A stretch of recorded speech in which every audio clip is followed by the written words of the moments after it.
I get this question asked every single day. दीदी BSc करके क्या होगा? बीटेक कर लेते हैं. पेरेंट्स बोल रहे हैं बीटेक करो. And I want to address it properly today. Not with vague reassurance, but with actual logic behind it. Because I think most people are solving this problem entirely wrong. The real question isn't BSc versus BTech. It is, what does the market actually reward? And when you look at that clearly, half of the anxiety dissolves. Let me tell you where this belief actually comes from. In India, for a very long time, the engineering degree was not only seen as a qualification, but also a class mark. Parents who graduated in the 80s and 90s saw the BTech degree as a ticket to a government PSU job, a stable salary, and respectability. That context made sense then. But here's what changed. The Indian tech industry, which is the destination of most CS students, was not at all built by people who cared about degree title. It was built by people who could ship products, solve problems, and write good code. The hiring filter shifted, but the parent anxiety didn't. So what you have right now is a whole generation of students who are paralyzed by a fear that was valid 20 years ago, but doesn't map quite well to the world they're entering right now. And that paralysis costs real decisions. Here's something I want you to do right now, or maybe after this video. Open any job listing of a company you'd like to work at someday. Zepto, Razorpay, or any decent product company. Go to the qualification section and tell me what it says. It says bachelor's degree in computer science or related field.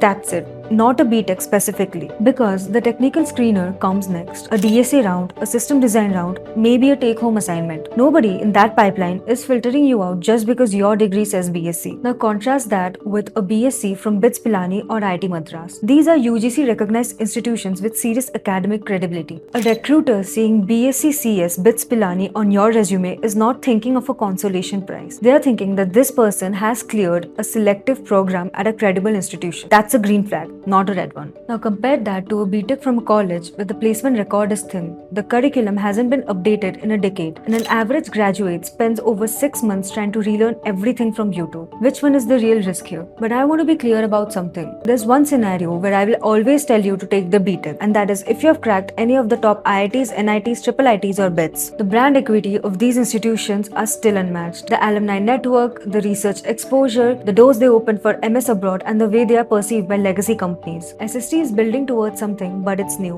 The trust gap exists, and it's honest to admit. If that's your option, take it.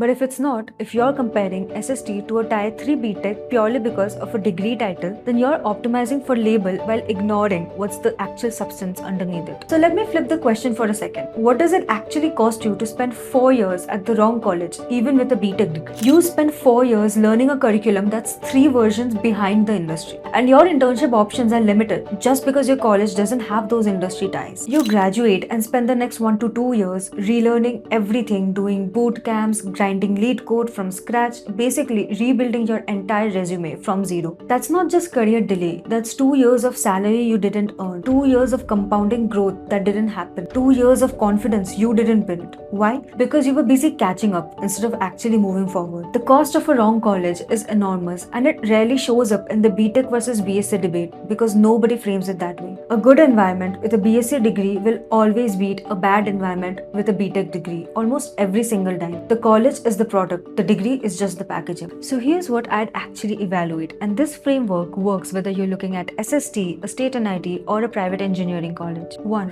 What do the last 3 batches placement records look like? Not the brochure version, the actual median salaries and the actual company names. 2. What does the curriculum look like, and when was it last updated? If DSA and system design aren't core to the program, that's a problem in 2026. 3. What's the peer group quality like? The people you spend 4 years around will actually shape your ambition and network more than any course. 4.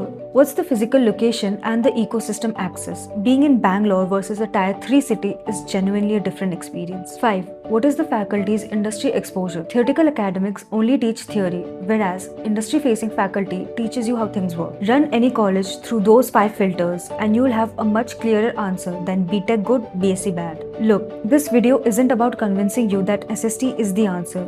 It's about clearing the noise so that you can think. The degree title shouldn't be the thing that decides 4 years of your life. The opportunity quality should. And if you're preparing for NCET and want full structured prep, Delta's got you covered. Mock tests, interview rounds, full syllabus. Code Delta50 in the bio for 50% off. But more than anything, make this decision with a clear head. You've got this.